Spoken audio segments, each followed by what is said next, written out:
paid to the government in form of taxes. Right, guys? Accrued expenses, which means accrued, occurred.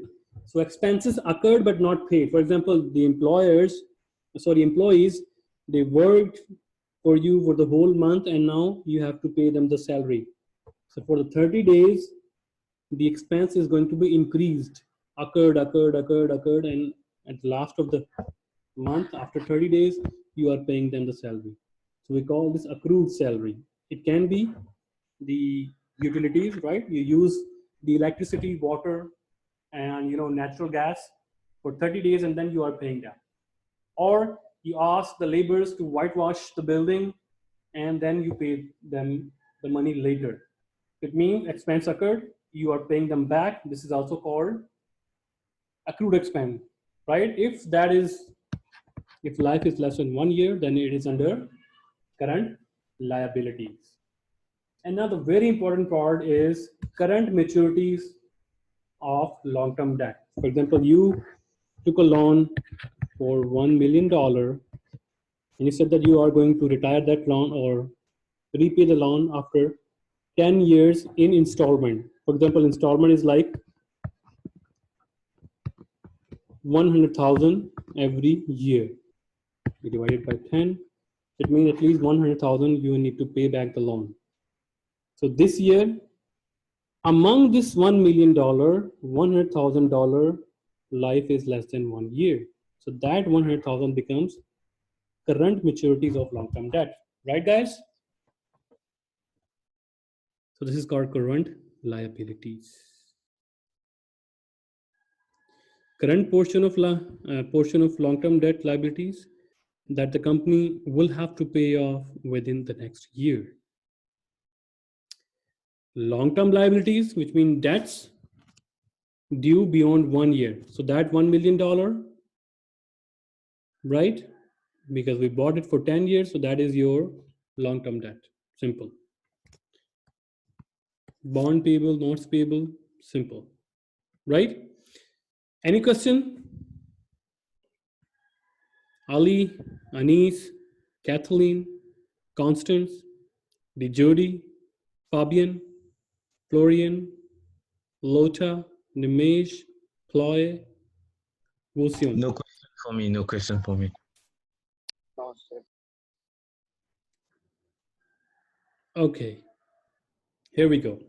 Now, how the liabilities section is shown on the balance sheet. So again, it's partial, so don't get confused because it is only showing the liability side. So here we go. Liabilities first, current liabilities, you see, current portion of long-term debt, accounts payable, accrued expenses, income tax, so total current liabilities. And then long-term liabilities, we have long-term debt, other debts, so total here. Don't just confuse why this commitments, okay? Right at this time, I'm not going to tell you here.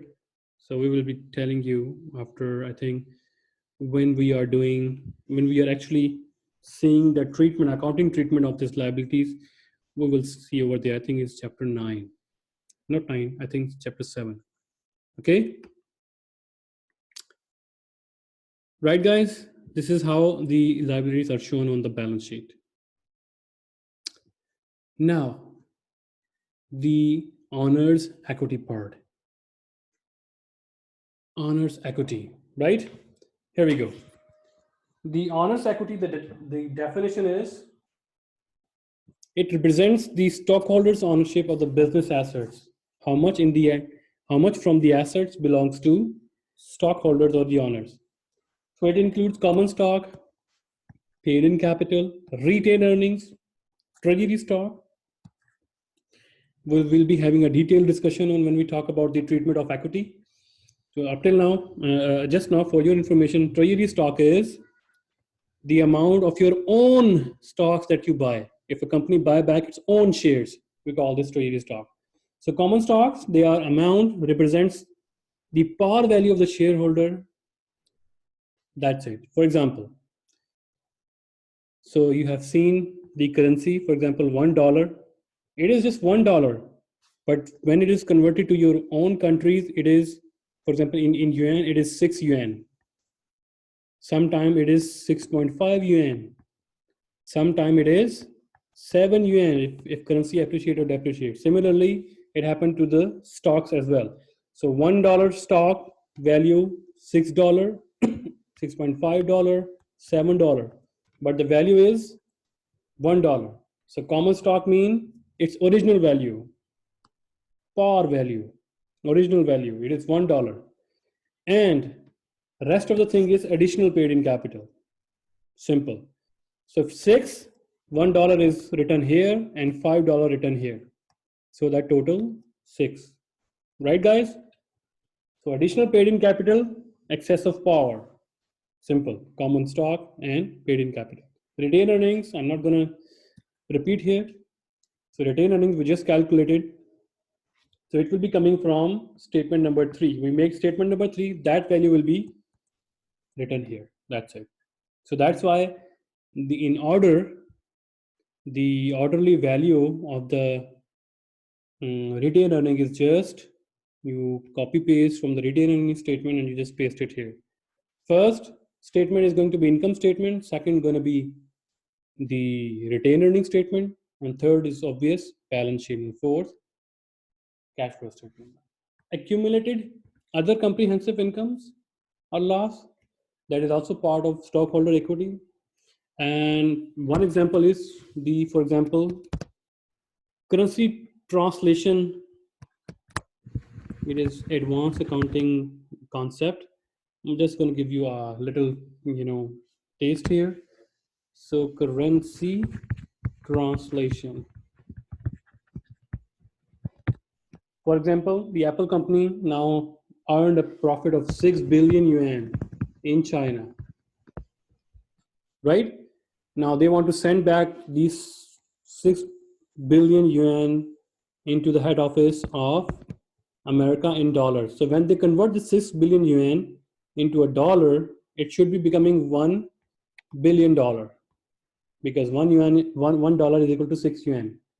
What if the foreign currency market, it increases? What if yuan appreciates and you convert this 6 billion yuan, and after conversion you receive 1.1 billion US dollar? So extra $1 million that you receive, or extra $10 million that you receive, is a bonus. You didn't do anything. Company has no control over this one. It is just to some other factors, which is not the operation. Your managers didn't do well. It's not because of the managers, right? So you have an income. We call this extra income, $10 million. We call this other comprehensive income, OCI. Or if yuans depreciate and you intended to receive $1 billion and you receive 0.9 billion. This means $10 million, $100 million is lost due to currency translation.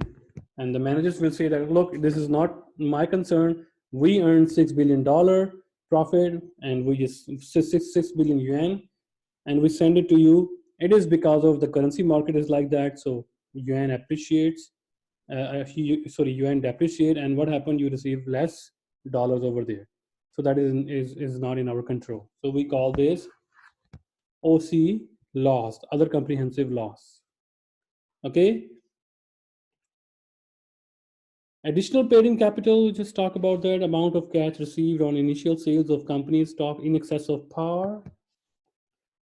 Retained earning, portion of net income reinvested into the business. Treasury stock, amount paid by company to repurchase its own stock.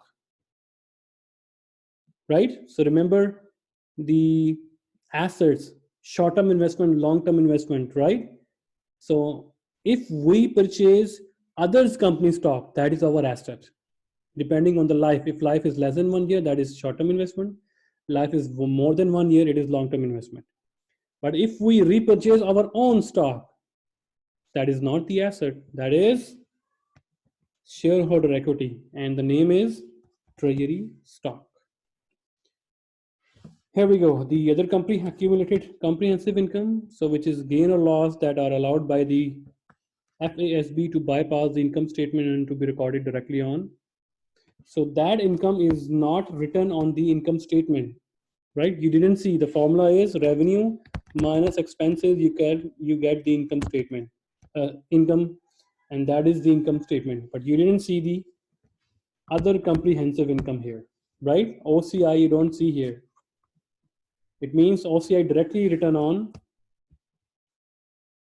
the stockholders, right? Because that is not the part of business operation. So this is how you write down equity on balance sheet. Number one, after the total liabilities, you write in common stock, additional paid in capital, retained earnings, OCI, treasury stock, you have a total owner's equity. And total owner equity plus the liability total value must be equal to assets, because assets is equal to liabilities plus owner's equity. Assets must be 7422, liabilities are 4667, and owner's equity is 2755. Equation must be balanced, so that's why we call this balance sheet. Any question, guys? No? Okay, let's talk about the statement of cash flow after 10 minutes break.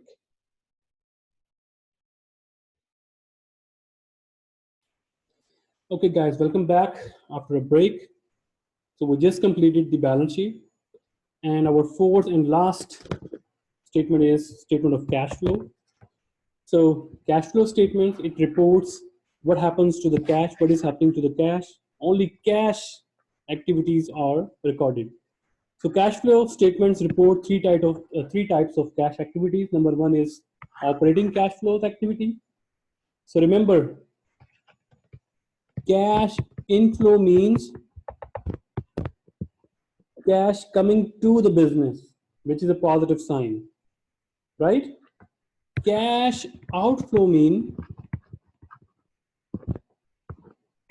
cash is going out from the business, like salaries, expenses, right? So operation, your operation is selling, right? For selling, you need to buy the raw material, you need to pay for utility bills, you need to pay for salaries, right? So all these kind of activities are recorded in cash flow from operations. So cash flow from selling goods and providing services to the customer are recorded in cash flow from operations. Investing means cash flow from purchases and sales of long-term assets. So this special category is just for your assets. If you are selling furniture, building, land, like you are purchasing plant, equipments, trucks,